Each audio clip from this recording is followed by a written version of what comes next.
अस्सलाम वालेकुम दोस्तों, काल खां जीअं मूं सोशल मीडिया इस्तेमाल नाहे कयो या बवजह मजबूरी मुंहिंजो फ़ोन बंदि आहे, व्हाट्सअप बंदि आहे, त तरह तरह जूं ॻाल्हियूं ऐं अफ़वाहूं पखेड़जी चुकियूं आहिनि।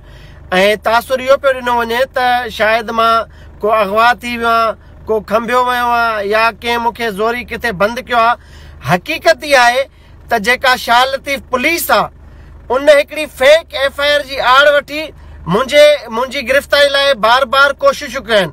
उनखे ॾिसंदे मूं कराची खां भर वारे इलाइक़े में अची कुझु ॾींहंनि जे लाइ हिते पनाह वरिती आहे।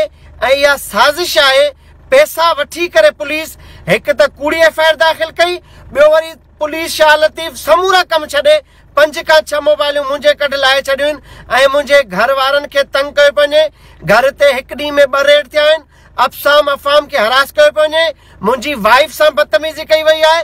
मां IG सिंध खां मुतालबो थो कयां, मां CM सिंध खां मुतालबो थो कयां त जॾहिं असांजे माण्हू फैसल मथां फायरिंग थी, उन जी FIR दाख़िल थी त उन ते का पुलिस तारुक न वरितो, छाकाणि त जवाबदार इस्तेमाल थी रहिया आहिनि। उन्हनि खे इस्तेमाल कयो पियो वञे। जॾहिं हिकिड़ी कूड़ी FIR यानी काउंटर FIR थी आहे ॿिए वाक़े जी, दीनारी ऐं चांडियो बिरादरी विच में झेड़ो आहे। मुश्ताक सरकी जो नालो ॾेई दुश्मननि खे मौक़ो फराहम कयो वियो आहे त उहे मुश्ताक जो जीअण हराम कनि, उन जे लाइ धरती ट्रामो कनि ऐं मुश्ताक कराची में न हुजे, मुश्ताक भॼंदो वठे।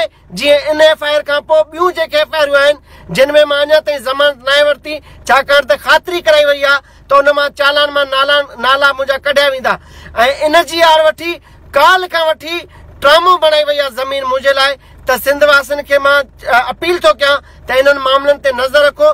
का परेशानी न आहे, इंशाअल्लाह 2-3 ॾींहंनि में समूरी FIR में मां गिरफ़्तारी खां अॻुवारी ज़मानत कराए मैदान ते हूंदुसि। पोइ इहे बि हिते आहिनि, असां बि हिते आहियूं ऐं करप्ट पुलिस वारनि खां ऐं इन कूड़े फ़रियादी खां कानून मुताबिक़ पलांद कबो।